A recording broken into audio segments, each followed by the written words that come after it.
your daily Philadelphia Eagles podcast. Part of the Locked On Podcast Network, your team every day.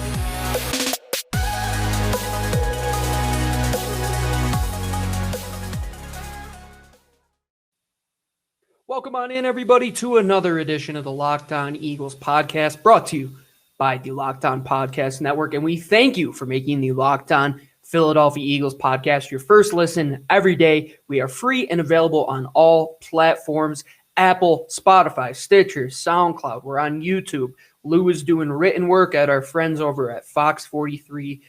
Us here at Locked On Eagles are here 5 days a week and always bringing you the latest news on the Birds. And here we go, the final episode of Week 5 before the Eagles take care of business in Carolina, or attempt to take care of business in Carolina once again. The Philadelphia Eagles are on the road. They will be heading to Charlotte to take on the Panthers, where they've had success there. They're 3-1 in their last 4 meetings against the Carolina Panthers on the road.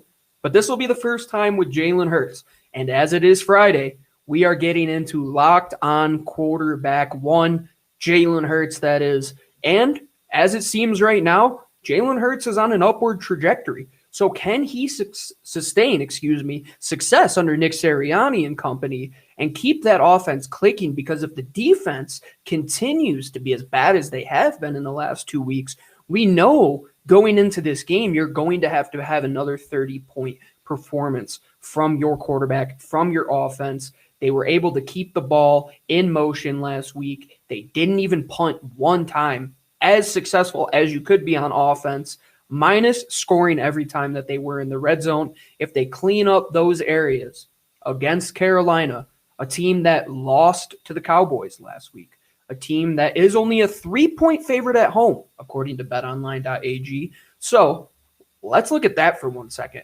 Because when you're in gambling and there's a home team, they always get 3 points just for being at home.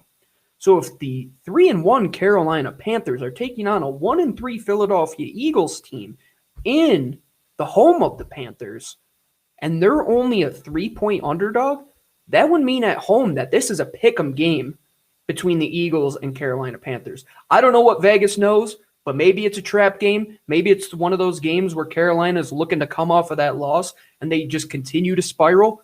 Teams really have bounced back well. If you look at the Rams after their loss, these teams that were undefeated at one point had that setback, had that one loss. Now they're 3-1. Can they bounce back? Hopefully for the Philadelphia Eagles, they are able to take chances against Carolina. And Sam Darnold, he isn't the Sam Darnold of old, the Darnold that they had seen against the Jets. Or actually, I don't even know if they saw Sam Darnold because, they didn't. They never played Sam Darnold when he was with the Jets. But here we are, playing Sam Darnold in Carolina with Matt Rule, Joe Brady, Robbie Anderson.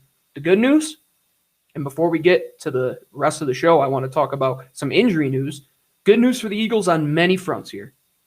1, Carolina's Christian McCaffrey will not be playing. For all you fantasy fans, all you red zone fans, that I always have the red zone on one of my 3 TVs upstairs, Christian McCaffrey is a guy that he's 100-plus all-purpose yard performer every single day of the week.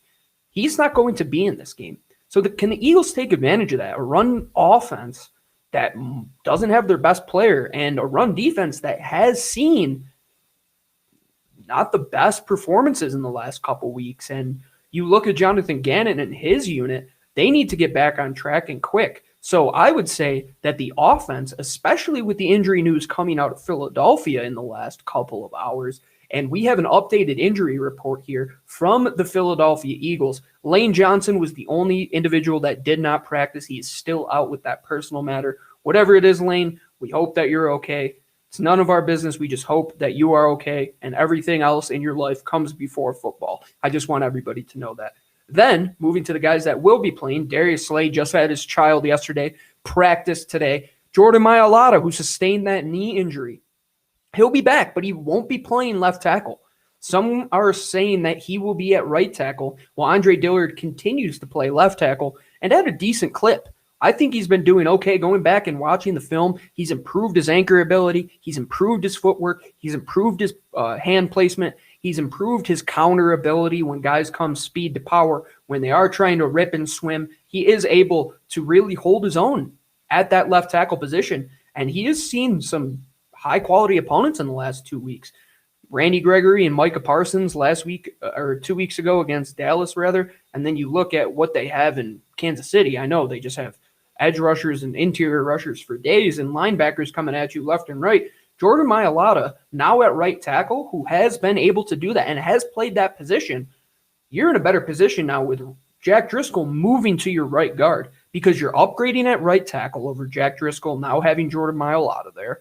You're keeping pace with what you have had. You're not moving multiple pieces around, which they don't like to do in Philadelphia. Going back to the years when Jason Peters was always hurt, they tried that experiment moving Lane Johnson from right tackle to left tackle. Never really worked out. So keep Dillard there. They're going to put Mailata at right tackle. They're going to have Jack Driscoll at right guard, who played well at right tackle. Now he's going to go against guys. He's going to show off his raw power. He's going to show off his athleticism, where he's able to pull more, able to get up to the second level on a lot of those duo blocks. He is a guy that this team loves, and there's a reason that they are going to bench Nate Herbig, and it is suspected that Jack Driscoll gets the nod. Going to the middle of that offensive line, Jason Kelsey, he practiced fully. He had a foot injury and rest the last couple of days. Avonte Maddox had a neck injury. He fully practiced. And Quez Watkins with that knee injury, we saw he was banged up at the end of that game last week. All of these guys are coming back healthy now. Davian Taylor was talking that calf injury is behind him. Kevon Wallace hopefully is just a week or two away from coming back now. The defense is starting to get their pieces. The offense is starting to get back together. And you're seeing some performances out of guys like Andre Dillard, for example, Kenny Gainwell, Quez Watkins, these guys that I'd say are blowing away expectations. So can we just continue that? And it starts with the guys up front. There's going to be a lot of tests going against a Carolina defensive line who has invested loads of draft capital in the defense in the past two classes. In 2020, they didn't spend a single draft pick on an offensive player. It was solely defensive players. So here you are now, a lot of guys. Those are Jeremy Chins of the world that we always talk about. Now you have a C.J. Henderson, for example, that they brought in. You don't get to play Stephon Gilmore. He's still on the PUP list. J.C. Horn, he has that foot injury. Can the Eagles take advantage of a situation where now they are not undermanned? They're as close to fully manned as I would say they possibly can be right now. Only one or two players away from fully being healthy. So we'll see. Now with that injury news, it looks like that offensive line is going to see another combination. What is this? The 21st combination, 22 weeks we have here, or maybe 20 and 21. Not great, but Jeff Stoutland, if he could follow up his performance from last week and allow Jalen Hurts, who the rest of the show is going to be dedicated to really fill into what he did last week and the flow of that offensive game plan, I really believe that the Eagles are going to put on a performance in Carolina and have a chance to win this football game. And you'll see me here on the other side of the break. But before we do that, we have to talk to you about BetOnline. I mentioned them prior in this show. And we're always talking BetOnline because we do every week our LOE3. And we'll put out the graphic on Sunday. And it is all player props. We like to bet these guys. We talk about the team 5 to 7 days a week. So we like to go to BetOnline, where you can literally go on their interface, make your own player props. They give you updated odds in the blink of an eye. You can enter any contest you want. And BetOnline continues to be the number one source for football, pro, and college. So head to the website today or use your mobile device to sign up and receive 50% welcome bonus on your first deposit. That's 50%, so you're going to get half of your money plus what you put in by using the promo code LOCKEDON. That's LOCKEDON. From football to basketball to boxing to NHL to soccer to roulette, where 24 is my favorite. Hope you've been putting that number in play when you're going to betonline.ag, the fastest and easiest way to bet on all your favorite sports. BetOnline, where the game starts. All right, everybody, welcome on back here to the Locked On Eagles podcast. And once again, thank you for making the Locked On Eagles podcast your first listen of every day. As always, we are free on any platform. Please subscribe, review, give a rate, whatever you want to do. The interaction helps promote our show, and the fans are get us to where we are and see the success that we have been building here in Philadelphia. And we're going to continue this idea of success. with Jalen Hurts. Can he follow up that performance last week in Kansas City, coming off he's had two 30-point performances this year, one in Atlanta, this last week against Kansas City. Can they continue that? But can they continue to hit home in the areas where he has shown weakness? And I want to start not by talking any numbers with Jalen Hurts. I want to talk about his football IQ, his FBI, as we like to call it in scouting. Football intelligence can take you a very, very long way in this sport. Back when I played lacrosse, I know it's completely different, but I weighed 40 pounds more than I currently did. I could never play man coverage. I wasn't fast enough, but we played zone, and I had a very good understanding of the sport. I'm an analytic. I break down angles, shapes. I just understood it well, so I always tended to be in a better position than not, let's say. Jalen Hurts has continued to show how smart of a quarterback he truly is. His decision-making, his ability to take care of the football, and I would say, above everything, his ability to learn. They say that being able to understand your mistakes is one of the truest forms of just realizing who you are, understanding that everybody has flaws. Jalen Hurts has flaws, and he knows that. He knows he's only 8 games into his NFL career. But the thing that we saw from last season to week 1 this year to week 4 of this year, it's just been a continued progression. And that's what you want to see. And the idea of progression, it goes through all levels of football, of progressing, getting better. When you're a quarterback, you have to go through your progressions, find who you're going to target. And Jalen Hurts continues to progress in a lot of areas that a quarterback needs to. Last year, you look at what he did turning over the football. I mentioned that statistic from Pro Football Reference that 26.7% of his passes last year were charted as bad throws. This year, only 6.4% of his passes are charted as bad throws. Yes, you can look at maybe that Zach Ertz missed touchdown as a bad throw, right? Or some of those underthrown balls. But the thing is, Jalen continues to get better at those areas that we saw were weak in even week 1 back to last year. Lou continues to bring up the fact that Jalen doesn't like to target the middle of the field. Well, hate to tell you, Lou, even though you're not on the show this week, that he was nearly perfect in the middle of the field last week. So it shows me that he is learning. Sirianni's in his ear. Shane Steichen is in his ear. These guys are talking to him, and he's understanding. He's understanding now what it takes to be a full-fledged quarterback in the NFL. Because last year, those 4 games, the game plan wasn't really built around him. But now the game plan is built around him. And you see that if Jalen Hurts isn't performing, this engine does not go. Nick Sirianni is the guy who schedules the train, but Jalen Hurts is the guy that makes the train go. Sirianni can do only what he can from the sideline in terms of game planning, which last week I thought Nick Sirianni did a fantastic job with. I think Lou will agree with me there. Maybe some of the fans in terms of how he's running the ball might be a little more upset than myself and Lou, but they didn't punt the ball. Jalen Hurts was in the red zone multiple times. If they can clean up those areas, that red zone area specifically, this team is a 30 to 35 point offense any day of the week. And it starts with Jalen Hurts.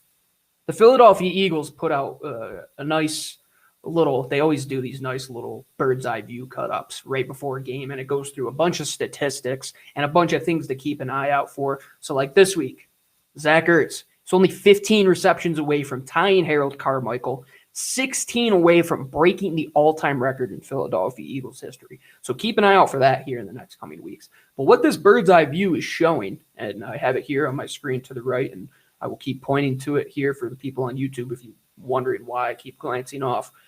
There's just so much good to take away from this. And I really wanted to pinpoint these points because it is something that I saw when I was looking through his numbers. And numbers don't always say everything, but they say a lot. As long as it looks the same on tape, which it really has looked a lot of the same. I mean, the accuracy is getting better. His ability to keep his eyes downfield is progressively getting better. Still an area where he needs to clean up. But the production speaks for itself. In his first 8 starts, Jalen Hurts is 3rd all-time 1 to Cam Newton, 2 to Patrick Mahomes, 3 to Jalen Hurts in most offensive yards in NFL history in their first 8 starts. Absolutely unbelievable. You know what a threat he is as a runner. And now he's putting together close to 400-yard games in an offense which really does suit his skill set as long as they stick with that KC and Atlanta game plan and throw weeks 2 and 3 out the window, those quick strikes, ability to get the yards after catch. And you could continue to clean up those little areas like the red zone. He's only going to continue to improve. Currently, the Eagles are the 9th highest passing offense with 719 pass yards in the league. They rank 9th in the NFL in total offense, averaging 397.5 yards a game. And they had a season high, 30 first downs last week with 17 plays of 20-plus yards in their first 4 games. I just want to let that sink in for a second because what we saw last year and the year before that, and this idea that we have to chase the Torrey Smith role, the Deshaun Jackson role, we never really filled it. And now they're filling it with playmakers, not bringing back old veterans like D-Jax, Mike Wallace. They're letting their young guys develop at the hands of their quarterback, what he does well. What Jalen Hurts does well also fits with what the playmakers on offense do well. And now he's starting to get those tight ends more involved in the middle of the field. He's starting to get those guys just the ball in space on checkdowns. You see Miles Sanders is one of the better players in the league with yards after the catch. And that's because he's allowing his players, and that's Jalen Hurts, to go out there and be themselves and be the best playmakers possible. And it all stems from his ability to learn that. The hard knock on Carson Wentz for a few years when we were evaluating him was like, this guy won't take the check down, right? Like that was a big talking point in probably 2018 when he came back from that back injury. Didn't really do it for the last couple years. And now we have Jalen Hurts here who can throw it down the field, and we've seen that. Only a few inches away from a long Jalen Reagor and a long Devontae Smith touchdown as well. But he is highlighting who he is in terms of his intelligence by understanding where these zones lie in these small areas. He did a great job last week against the blitz for Kansas City, addressing where the blitz is coming from, knowing where the open man is going to be, and hitting that guy. Now, is everything all rainbows and candy canes and roses? No, it's not 100% perfect, but that's all you can ask is progression. And if you're grading him like a rookie quarterback, that's the same thing you would grade a rookie quarterback. Can they progress throughout the year, not let the bad outweigh the good, and realize what the bad is and build from that? And I think we have seen that from Jalen Hurts here in these first 4 weeks. Can we see it in week 5?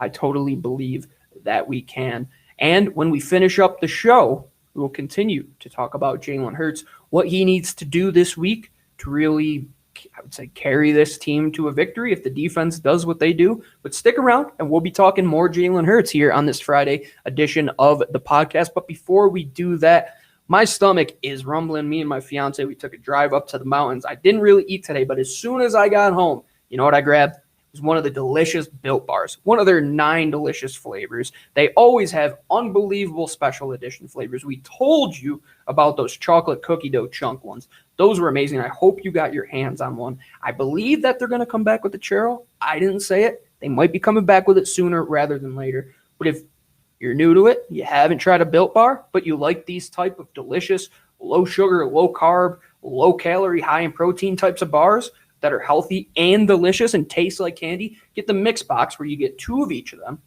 and you get 9 flavors. So you get 18 bars, 2 of each, and you get to find out which one is your favorite. Like for me, my favorite is that mint brownie and that chocolate dough cookie dough chunk, man. That was unbelievable. So go to Built Bar today and use the promo code LOCKED15 or Locked On.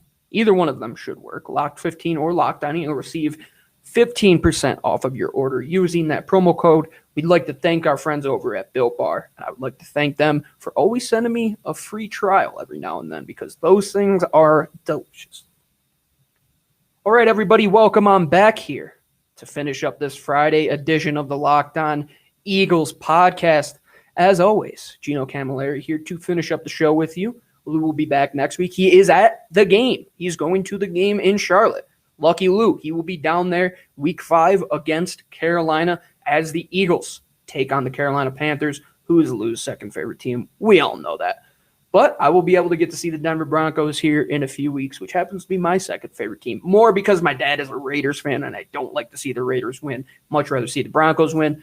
Love Teddy Bridgewater. Can't wait for that matchup as well. But we have a lot of football to play, and we have a lot of football for our quarterback one to continue to perform and continue to show who he is. The leadership is there. The production is there. I would just say the killer instinct is that last hurdle to overcome. We've seen it in flashes, like going down in halftime last week when he hits Devontae Smith 2 times on the sideline. They're able to get down the field, pick up points. In the red zone, though, that's what I'm talking about. The red zone is red. You should be seeing red. There's only one objective in that area. It's to beat that defense and get in the end zone. Does it fall all on Jalen Hurts? I don't believe so. Were there situations in the last couple games where they were in goal line situations where they could have done a quarterback sneak, which was successful in other areas in the game plan between the 20s the last couple weeks? Yes, for sure. Were there too many plays to the boundary at time rather than the field? Yeah, absolutely. But that's the give and take. That's the give and take between Nick Sirianni, Shane Steichen, Jalen Hurts. They're all really still learning who each other are at this current point. They're getting better at it. I think last week was a great evolution of this offense to see really where it can go and to see the IQ not only of your quarterback, but the emotional intelligence and the emotional understanding and seeing who Jalen Hurts is. And that's Nick Sirianni being this emotional guru where he really gets the vibe of the team and understands what it takes to win and putting your players in the right position to succeed. He did that very, very well last week. And once they're on the field, it comes down to execution. Can they continue to execute? Can they continue to cut down on the penalties? Because this offense isn't too far away. The guy, Quez Watkins, said that today. He's like, we're not too far away. These guys continue to say it. We're not too far away. You can abandon ship when things go awry. You're 1-3. Oh, the world is falling. No. If you look at the tape, you look at what happened in those games, you can really contextualize that this offense has gotten better week after week. And I really believe that. Week 1 in Atlanta, they really showed what they could do, had to clean up mistakes. Week 2 and 3, I think they got away from who they were, but then they found themselves again in week 4. So continue to find what you're strong at and continue to do that. You have playmakers everywhere. Jalen Hurts is a playmaker in himself. Continue to make teams play 11-on-11 football. He's killing it right now on the ground. Second in the league in rushing in terms of quarterback play. Behind Lamar Jackson is Jalen Hurts. Is your quarterback one. Is a guy that right now I have full trust in leading this offense. I had question marks in the first 3 weeks. They're really starting to go away because I'm trusting him to grow. Where, let's say Sam Bradford, for example, always was a guy who would throw short of the sticks, right? You'd hope in an evolution over a career he would learn that we have to pick up that extra yard or two. He never really did that, even when he was in Philly toward the end of his career. Jalen Hurts in such a small sample size, and even going back from when he was at Alabama year over year, then going to Oklahoma, then coming to the NFL, he has had to evolve playmakers. He's had to go through tons of different styles of offense, guys that are making the calls on the field. Now we're allowing this guy to have a guy in place that is building an offense around him, a front office that wants to build an offense around him, where they could take those 3 first-round picks next year and add weapons to this team and not worry about the quarterback, because we are hoping that your quarterback one can sustain the level of play he is at, clean up a few of those weak areas, which we have seen be his strength in evolving as a player.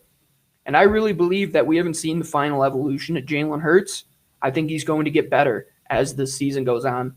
Fingers crossed that he does, but we have seen good signs of it here in the first 4 weeks of this Eagles season. So that'll do it here on this edition of the Locked On Eagles podcast, our 5th and final episode of the week. So thank you, as always, for joining us here on the Locked On Eagles podcast, where it is your first listen of every day. And if you want to continue to listen to some Locked On Podcast Network podcasts, make the Peacock and Williamson Show your second listen of the day. Brian Peacock and former NFL scout Matt Williamson give all the NFL analysis and their expert opinions in 30 minutes or less, and it's free on all platforms, just like us. You can go out there, subscribe, rate, make sure you review, because that's how we get better here at the Locked On Podcast Network. It's how we get more subscribers and viewers here at the Locked On Eagles podcast. So for everybody that has listened to a minute, an hour, a month-long worth of shows, a year-long, 2-3 years, we thank you from the bottom of our heart. I want to make that known that you guys are what makes this thing go. We just come here and talk into oblivion. It's the individuals on the other side of the mic, the people that listen, that really make this show grow. So I thank everybody. Continue to follow us on Twitter at Locked On Birds. My co-host, you can find him at DiBiase LOE. Find myself here if you're watching on YouTube. It is in the clip at GC24_football. You always find me talking football, college football on Saturdays, Fridays, Thursdays, Sundays. We're talking NFL. Football's a year-round thing here. It's a year-round thing on the Locked On Eagles podcast. And we thank you for subscribing, viewing, listening, and interacting with us here on all of our socials and on the Locked On Podcast Network. We appreciate you listening in. Have a great weekend. I'm Gino Camilleri signing off. Fly, Eagles, fly.